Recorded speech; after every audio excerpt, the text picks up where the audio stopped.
How many countries has America invaded since the Second World War? America has been in 19 wars since World War II.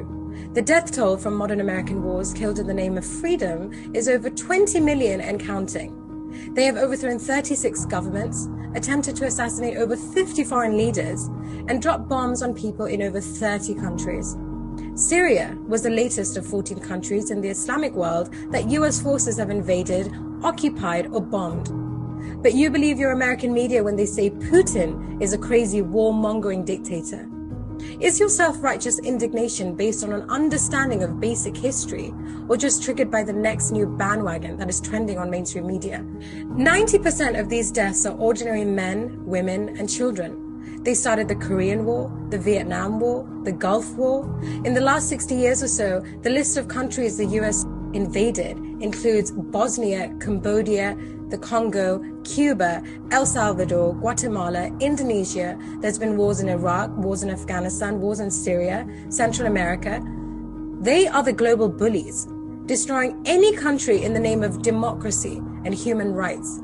But the intention has always been to strip the nation of its resources and enrich their military-industrial complex. Now, what about Britain? Did you know that there are only 22 countries in the world that the UK have not invaded or helped in starting a war? The hypocrisy of the West is an abomination. Where was the sanctimonious outrage when Israeli armed forces bombed and shot Palestinian children armed with nothing but stones? Where was the sense of injustice when George Bush and Tony Blair invaded Iraq? Even after the UN weapons inspector Hans Blix visited Iraq and confirmed that there were no weapons of mass destruction. What a coincidence that Mr. Blix was found dead from suicide. Do any of you actually know Ukraine is not even a sovereign country? The state of Ukraine does not exist.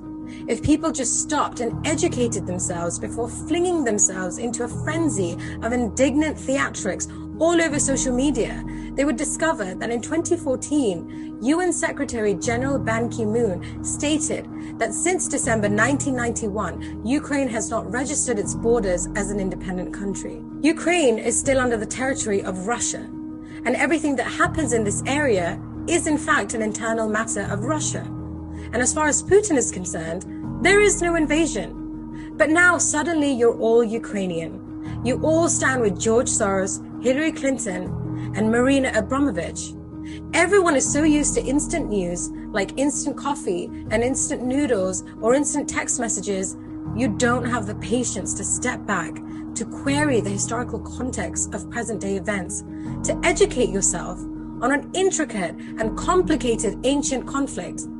So my question is, when everyone starts shouting on the rooftops that today they stand with Ukraine, do they realize that they're actually standing with Russia?